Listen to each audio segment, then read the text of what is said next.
llamamos carpool. 0.5 mililitros de procaína, 4, 2, 1, máximo 0.5, son décimas que vamos a inyectar. Tenemos que fijar el dedo con la mano, flexionando ligeramente la articulación, y tenemos que introducir la aguja en la cara dorsal, lateralmente al tendón extensor, dirigido hacia abajo de la cabeza de la falange. Tenemos que hacerlo justo ahí en ese sitio, porque para recordar anatómicamente la cara cubital y la cara radial, ahí están las vínculas de las articulaciones. Si inyectamos ahí podemos lesionar una víncula y entonces vamos a estarle ocasionando problemas al paciente, y es preferible entonces aprendernos esta técnica inyectando lateralmente al tendón extensor, hacerlo por la cara dorsal dirigido hacia abajo con la articulación en flexión.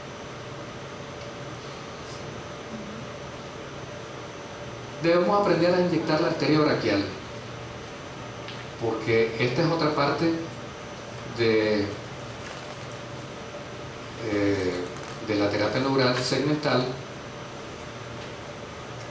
que debemos utilizar para situaciones de la extremidad superior, como problemas circulatorios, causalgia, distrofia del SUDE en la extremidad superior y por un síndrome de dolor regional complejo. Pudiéramos hacer un intraarterial y paraarterial, y estamos incidiendo, si colocamos una pápula antes de hacer la inyección en la arteria, estamos haciendo una aproximación dermatómica, y cuando inyectamos la arteria hacemos una aproximación del angiotomo. Entonces ya estamos tratando dos partes del segmento. Con aguja 27G por 1,5, un cc de procaína, palpar la inserción braquial del pectoral mayor y recorriendo el fascículo del bíceps braquial corto. Este es el bíceps braquial corto y este es el pectoral. Ahí palpamos el latido de la arteria y colocamos una pápula y vamos aproximándonos a ella. Aquí se está haciendo con una carpulera, preferiblemente hacerlo con una inyectadora de rosca, dejar un segmento con aire para que cuando venga el latido se llene el émbolo y sabemos que está en la arteria. Entonces vemos aquí la arteria braquial, pectoral mayor, bíceps corto, justo ahí vamos a ir a inyectar a la arteria. Con ese mismo abordaje, porque por eso es que se llama braquial, porque está el plexo en relación con esta arteria, vamos a inyectar en las cercanías del plexo braquial para aquellas neuralgias del plexo, braquialgia, parestesia del brazo, disturbios circulatorios, quemaduras, etc.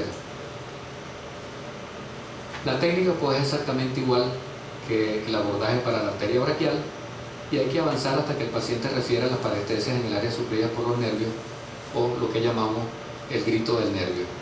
Al llegar al perineuro pues nos va a dar dolor y tenemos que retirar, porque no vamos a inyectar al nervio sino en la cercanía del nervio. Esta es la relación anatómica que hay de la inyección de la arteria braquial y del plexo braquial. Veanla acá, aquí viene la arteria braquial, aquí está el plexo. La arteria braquial, si vamos a ir directamente, vamos a ir a inyectarla y vamos a dejar también periarterial unas décimas, y si vamos a inyectar el plexo, pues lo vamos a inyectar en la cercanía, pero guiándonos por la pulsación de la arteria braquial.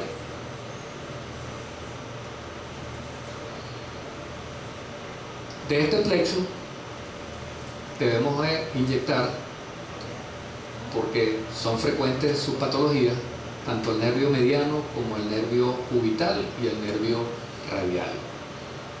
Para el nervio mediano, que es un nervio que viene del plexo braquial, lo vamos a inyectar por patologías de muñeca y mano, áreas suplidas por el nervio y por su patología más frecuente, que es el síndrome del túnel del carpo. La técnica igual con aguja 27G por 1,5, 1 a 2 mililitros de procaína. Recuerden que tiene que ser microdosis, lo que buscamos es la repolarización de la zona, la reorganización del sistema nervioso autonómico y que los nervios, al igual que las arterias y las venas, están recubiertas por sistema nervioso autonómico. Entonces buscamos es estar en la cercanía del nervio. Podemos inyectarlo a nivel de cefálico a caudal en la fosa antecubital medial, palpando también ahí la arteria braquial, por encima de la muñeca a 3 traveses de dedos en la cara radial del palmar mayor y perpendicular a la piel hasta que se sientan las parestesias y retiramos. Entonces aquí está en la fosa antecubital, palpamos la arteria y allí va el nervio mediano a nivel del codo, y si vamos a inyectar en las cercanías del retináculo del carpo, lo vamos a hacer medial al palmar mayor. No vamos a inyectar directamente en el retináculo, sino que inyectamos craneal al retináculo. Aquí vemos el retináculo y vamos a hacer 4 traveses de dedos. Aquí vemos el palmar mayor, entonces lateral al palmar mayor vamos a estar inyectando al nervio mediano cuando se comprime. Esta es una indicación quirúrgica y todo va a depender de la evolución del paciente, porque hay leve, moderado, severo. Moderado puede recuperarse a leve, y si no, hay que hacerle la referencia de cirugía de la mano y la descompresión. El cirujano de la mano preferiblemente debería estar con información de neuralterapia para hacer las inyecciones pre y post, para que toda esa zona se reorganice y los fibroblastos que vayan a desarrollarse en esa zona sean manejados por el sistema nervioso autonómico.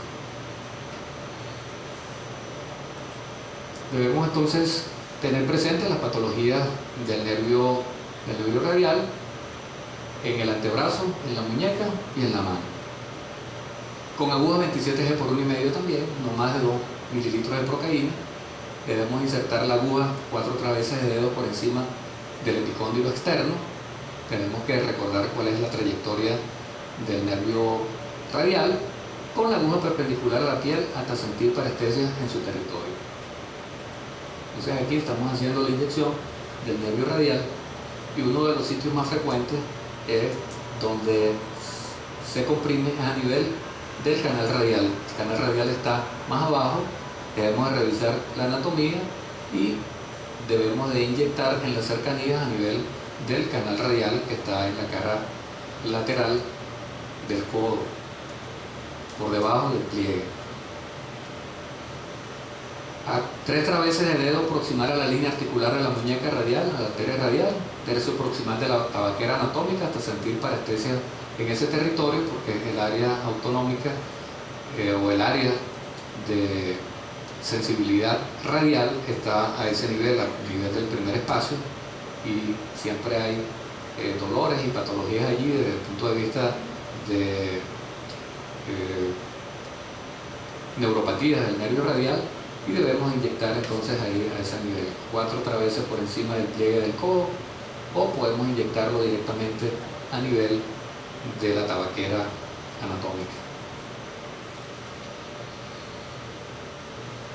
El nervio cubital también tiene su compromiso a nivel próximo distal, y cuando hayamos pensado en una patología del nervio cubital, bien sea a nivel del canal epitrócleo polecraniano, bien sea a nivel del canal cubital o a nivel del canal de Guyon, debemos entonces hacer las inyecciones respectivas.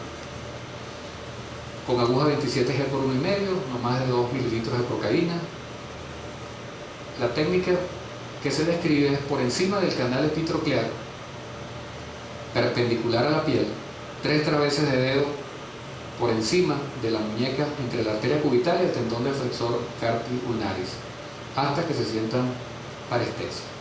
Entonces aquí estamos a nivel del canal epitroclear y aquí estamos a nivel de los 4 traveses de dedo en el área del nervio cubital. Por acá estaría pues el canal de Bouillon. Podemos entonces hacer inyecciones segmentales de una epitrocleitis. La epitrocleitis está dada por los flexores. Normalmente si inyectamos acá en el locus dolendi va a haber una respuesta, va a aliviar, pero tenemos que buscar y palpar las bandas tensas para hacer inyección de la banda tensa de los músculos flexores y determinar cuál de esos músculos es el que está ocasionando la epitrocleitis. Así como tenemos epitrocleitis, que es el codo del golfista, tenemos también la epicondilitis, que es el codo de tenista. Para la epitrocleitis no solamente son las inyecciones, sino que hay que buscar el primer y segundo golpe de Speransky. Y probablemente los que practican el golf siempre están con un segundo golpe, y eso tiene que ver también con el palo, así se llama el elemento que se usa para incidir sobre la pelota. Tiene un mango muy corto o muy grande, o no es el palo que se está utilizando o que se debería haber utilizado para ese movimiento. El golf es un deporte, es toda una técnica, y hay que saber manejar todos los elementos de esa técnica, así como la terapia neural. Tenemos que saber todas estas técnicas para poderlo manejar bien. Entonces también hay que revisar eso, tanto en la epitrocleitis como en la epicondilitis. La epicondilitis podemos inyectar donde haya más dolor y podemos poner pápula alrededor, y podemos también inyectar, poner la pápula y darle un beso al periósteo, chocar contra el periósteo y nos retiramos del periósteo, porque las inyecciones del periósteo son muy dolorosas. Entonces nos retiramos y dejamos unas gotitas allí, unas décimas de procaína. Pero también tenemos que revisar los extensores.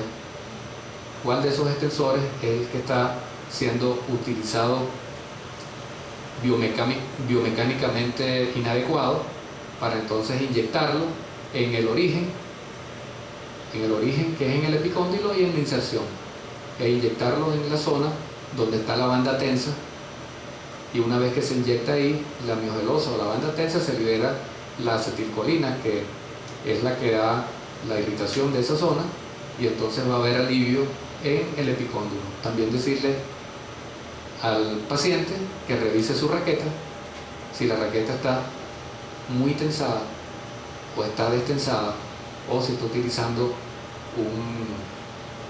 un mango muy delgado o muy grueso. Todo eso incide en esto, y todo eso pudiera ser el segundo golpe de Speransky. Nódulos de Heberden y Bouchard. Inyectarlos directamente. Excelente la respuesta. Recuerden que son situaciones reumáticas que tienen su tiempo de aparición y que luego de haberse instalado dejan de doler, pero el dolor en los días de su instalación, porque como son elementos neoformados, entonces van a doler, van a irritar a los receptores de dolor de esa zona. Entonces, inyectándole décimas de procaína, se va a manejar el dolor. También yo puedo colocar, no solo en locus dolendi, sino puedo colocar, como vimos, la troncular, un CC y un CC radiocubital, y también puedo o voy a incidir sobre el manejo de estos nódulos. Disfunción trapecio metacarpiana del pulgar también, y directamente poner pápulas alrededor e ir directamente a la articulación y dejar en la articulación medio 5 décimas o medio cc, no más de ahí, porque es un espacio también reducido. En la enfermedad de Decker-Vein también tomar las medidas que nos llevaron al segundo golpe de Speranski y colocar pápulas en la zona del primer estuche de extensores de la muñeca. Síndrome del túnel del carpo, puedo colocar pápulas en 4 dedos por encima, buscar el palmar mayor, por lateral al palmar mayor, inyecto en las cercanías del nervio. Lo importante es inyectar en las cercanías del nervio microdosis de anestésico local para que el nervio reciba la información en su recubrimiento de elementos autonómicos. En el síndrome del canal de Bouillon, igual, colocar la pápula, 4 dedos por encima cefálico al pliegue de la muñeca, buscar el nervio, una vez que estemos en la cercanía, hacer la inyección. En las capsulitis metacarpofalángicas, excelente. Dejar décimas si la persona tiene una capsulitis adhesiva posterior a las manipulaciones por el personal de terapia física, colocar décimas tanto en el tercio medio como en los laterales radiocubital. La desinflamación es bien evidente, o podemos hacer también las tronculares. Para la mano reumática también, mano reumática dolorosa, las inyecciones de procaína dan una respuesta inmediata para aquellos pacientes con dolores, pacientes que ya están medicados por el reumatólogo. Nosotros los podemos ayudar haciéndole las pápulas dependiendo de dónde sea el área dolorosa, a nivel de las interfalángicas, metacarpofalángicas, a nivel de muñeca.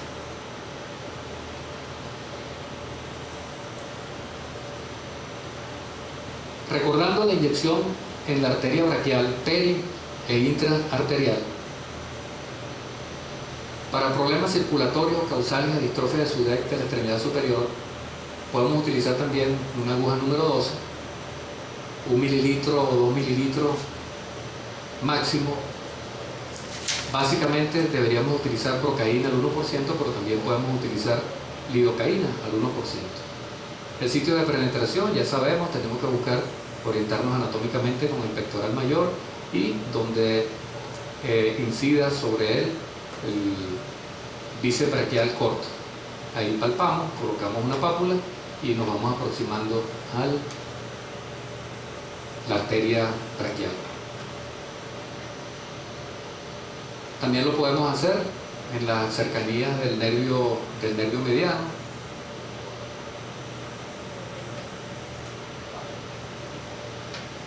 Y a continuación vamos a conocer cuáles van a ser las técnicas que vamos a utilizar en la extremidad inferior. Son las 10:25 de la mañana. Vamos a tener un receso hasta las 10:55 de la mañana y continuamos con extremidad inferior.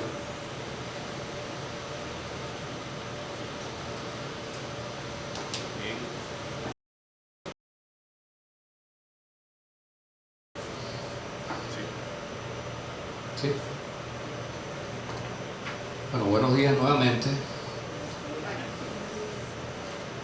Buenos días para Antonio, Carla, Carlos, Carolina, César, Digna, Fidelina, Lisette, Nancy, Pibisay, Juliana y Somaira.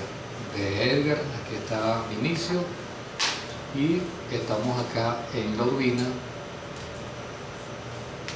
9 participantes del curso de Caracas. Gracias por estar presentes Me hubiese gustado estar en Mérida, la verdad que sí, ya todo estaba preparado. Por razones ajenas a la voluntad de todos nosotros, debemos de continuar, de hacer esfuerzos para que este diplomado culmine como culminó la primera corte, y en septiembre pues estemos en el Paraninfo de nuestra Universidad de los Andes recibiendo nuestro certificado pertinente. Vamos ahora unos minutos para algunas preguntas de los participantes que están acá en la Urbina, y luego continuamos con extremidad inferior. Después que terminemos extremidad inferior va a haber unos tips, y luego vamos a hacer un repaso de la introducción en relación a qué hacer en la consulta, qué debemos evaluar, por qué lo debemos evaluar, detalles técnicos. Vamos entonces a abrir unos minutos de preguntas y respuestas para los participantes de acá de Caracas. ¿Preguntas?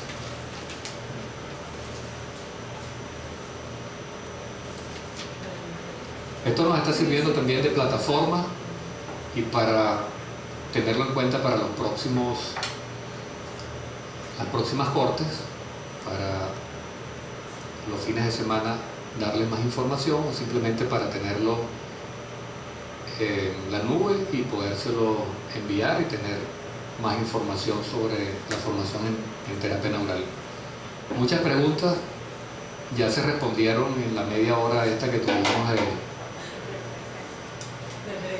de break, entre comillas. Entonces no tenemos preguntas. Vamos a continuar con extremidades inferiores. Perdón, doctor. Yo tengo una duda. Siempre en este tratamiento, cuando uno aplica la terapia neural, siempre hay que colocar la endovenosa paravenosa, o es a criterio. No, es a criterio, no necesariamente. Repite la pregunta. No, tú, para que se oiga. La doctora pregunta que siempre, entre comillas, y interrogado, siempre debo de aplicar endovenosa y paravenosa en los tratamientos de neural terapia. Sí y no. Yo tengo que ser específico, y tengo que ser específico para el tratamiento. Lo primero que tengo que buscar es dónde está el campo de interferencia, y el 100% de los campos de interferencia están en la boca. No tengo que comenzar por la boca, y luego que vaya a la boca yo decido si voy a hacer un tratamiento segmental. Por ejemplo, si tengo un paciente con una bronquiolitis, le tengo que hacer segmental. ¿De dónde? Pulmonar. Entonces tengo que hacerle la técnica segmental pulmonar, anterior y posterior. Eso se llama en neuralterapia el chaleco, como si fuese un chaleco de vestir. Y debo hacerle endovenoso y paravenoso para que me cubran todos esos segmentos, tanto del lado derecho como del lado izquierdo. Si el paciente, traumatismo directo, cerrado, fractura de costilla, hematoma en el pulmón, hubo que drenarlo, entonces yo le hago medio chaleco y un endovenoso paravenoso de esa zona, ipsilateral.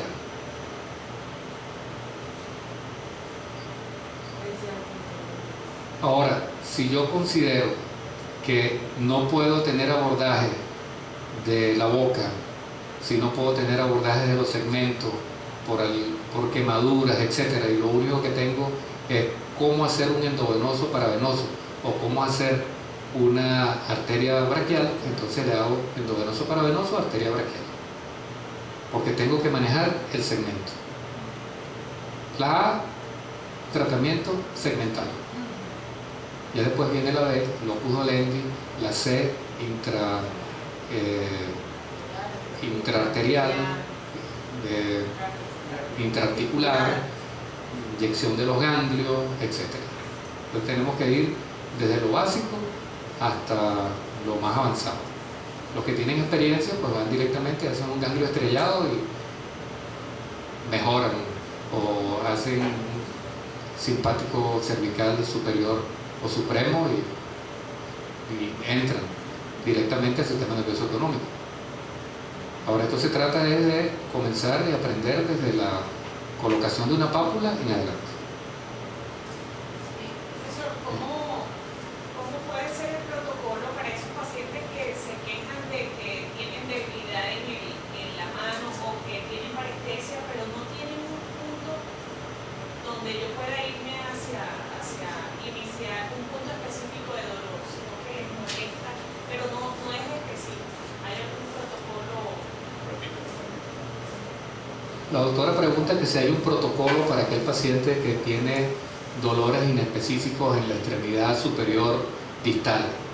Sí, si hay un protocolo, lo vamos a ver al final, cuando hagamos el repaso, porque usted no estuvo en la primera parte también, entonces hay un protocolo que hacer. Cuando no se tiene experiencia, cuando se tiene moderada experiencia y cuando se tiene experiencia que hacer específicamente en ese caso que fue el ejemplo. Doctor, no me quedó claro muy bien cuando usted dijo que si ya habíamos hecho el tratamiento repetido, buscando cambios de interferencia o botones, y vemos que aún evaluando todos los pasos que usted dijo, no había mejoría, eso quería decir que la terapia neural no era suficiente.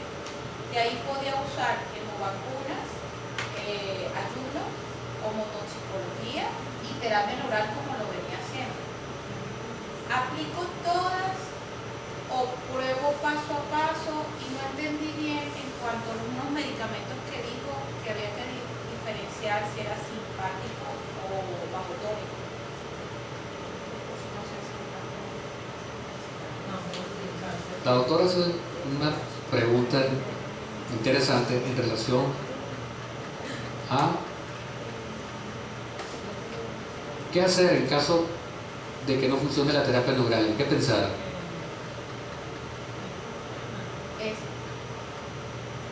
Cuando hay un bloqueo regulativo general, cuando sospechamos un bloqueo regulativo general, debemos de seguir insistiendo en la neuralterapia. Sí, tenemos que seguir manejando el sistema nervioso autonómico. Ahora, tenemos que ver si hay toxinas en la cadena nutricional, si hay contaminación por metales pesados, si hay residuos de enfermedades pasadas como virales, bacterianas o micóticas. Entonces tenemos que detoxificar la matriz extracelular. ¿Cómo lo vamos a detoxificar? ¿Cómo vamos a desempantanar? ¿Cómo vamos a desempantanar? ¿Cómo llegaste a esa lámina? Echando hacia atrás. Okay. Coloca, disculpen, coloca aquí, No, es que esto es PDF. ok, atrás.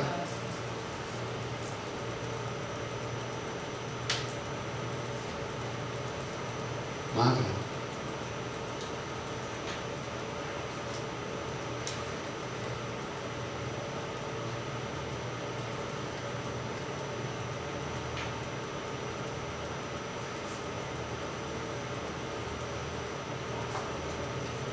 Ese. No, dos más adelante. Exacto, ese. Bloqueo regular. Cuando hay un bloqueo regulativo general, si sospecha de él, pues entonces tenemos que utilizar alguna otra modalidad terapéutica para el empantanamiento que está acá, la sopa que se ha formado por toxinas, virus, etcétera, pueda ser drenado. ¿Cómo lo vamos a drenar? Podemos utilizar hemovacunas si manejamos hemovacunas. Podemos utilizar ayuno si manejamos el ayuno. Terapia neural, que es lo que nos concierne, o podemos utilizar homotoxicología. Podemos utilizar también medicina tradicional china con herbología, con tuiná, con acupuntura, o podemos hacerle masajes, shiatsu, oxigenación, hacerle ozono, hacerle todas las modalidades que se pudieran manejar. referirlo a medicina hiperbárica.